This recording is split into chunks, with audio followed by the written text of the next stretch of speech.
Dieu a planifié ton abondance, alors saisis-la.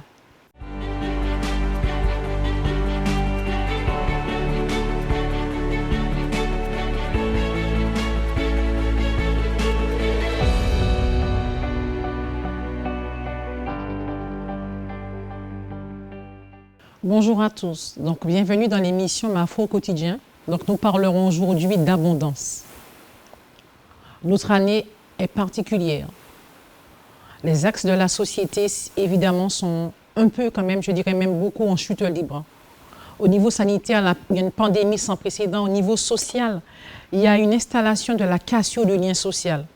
Au niveau économique et culturel, les difficultés sont importantes. Et au niveau culturel, nous ne pouvons plus nous réunir. Donc évidemment, tout un chacun évidemment est en classe certaine détresse. Mais Dieu, dans sa bonté, nous réserve des bénédictions puissantes et merveilleuses.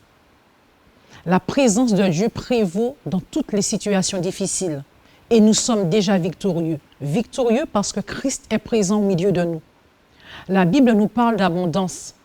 L'abondance se définit comme des ressources supérieures aux besoins. Dans la Bible, nous avons de très belles promesses. Dieu nous a vraiment donné de très belles promesses concernant l'abondance, qui ne sont ni des rêveries, ni des utopies, mais puissantes pour qui accepte de saisir les grâces que Dieu nous donne comme Dieu nous demande. Il nous demande de les saisir d'une manière particulière et nous devons nous y soumettre parce que Dieu est le premier et le dernier, l'alpha et l'oméga, et il sait comment nous bénir. Et il sait comment nous amener à des bénédictions merveilleuses. Dans Jean 10, verset 10, il est dit « Le voleur, parlant de l'ennemi, ne vient que pour voler, égorger et détruire. Mais Christ, le bon berger, est venu nous donner la vie en abondance. » C'est une vérité, une réalité. Christ est venu pour nous donner la vie en abondance. Dans Éphésiens 3, verset 20, il est encore dit que Dieu est capable de nous donner de manière infinie, au-delà de ce que nous pouvons demander ou penser. Dieu est grand, tout-puissant. Il connaît évidemment nos besoins, il connaît aussi nos cœurs.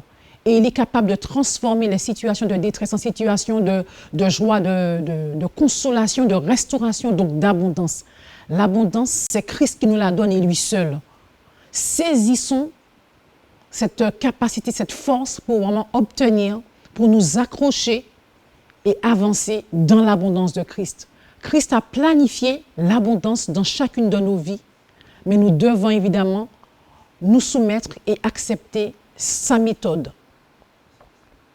Josué 1 nous dit aussi que Dieu nous promet aussi des bénédictions, mais à des conditions. Il est noté si. Dieu a des si, parce que sa parole est véridique et véritable. Des règles s'imposent pour que nos bénédictions arrivent. Nous devons chercher. Nous devons crier, nous devons aussi confesser, nous devons aussi dénoncer et délaisser les yeux de l'ennemi, parce que Dieu reste Dieu.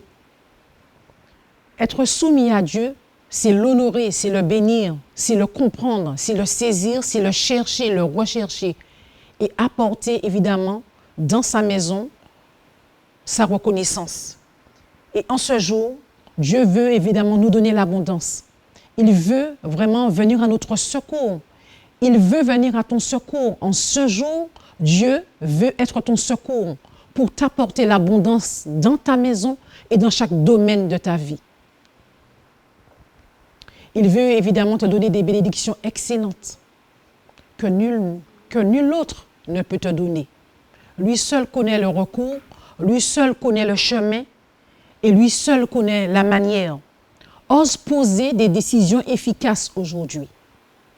Ose poser des décisions efficaces parce que ces décisions vont entraîner chez toi l'abondance de Christ. La puissance de la grâce dans ta maison, dans ta vie financière, dans ta vie professionnelle, dans ta vie scolaire pour toi qui es encore à l'école, dans ta vie familiale, dans ta vie conjugale. Nul et rien ne peut remplacer Christ. Nul et rien ne peut arrêter Christ dans son plan pour toi. Donc ton abondance ne peut s'arrêter. Ton abondance est déjà planifiée parce que Christ l'a planifiée. Saisis ton abondance aujourd'hui. Sois restauré déjà. Confesse que tu es déjà restauré. confesse ton abondance, confesse que tu es puissant, confesse que tu comprends, confesse que tu avances que tu avances de manière abondante, de manière puissante. Parce que Christ est avec toi, il est dans la mare, il est dans la barque, si je puis dire. Il ne t'abandonne pas, mais il te relève, il te restaure, il te conduit, il t'enrôle, il te comble et te relève et te donne la victoire dans chaque domaine de ta vie. Sois fortifié, sois béni, sois consolé et saisis ton abondance aujourd'hui. Ton abondance est planifiée, ne l'oublie pas. Ton abondance est planifiée. Donc saisis-la et sois consolé.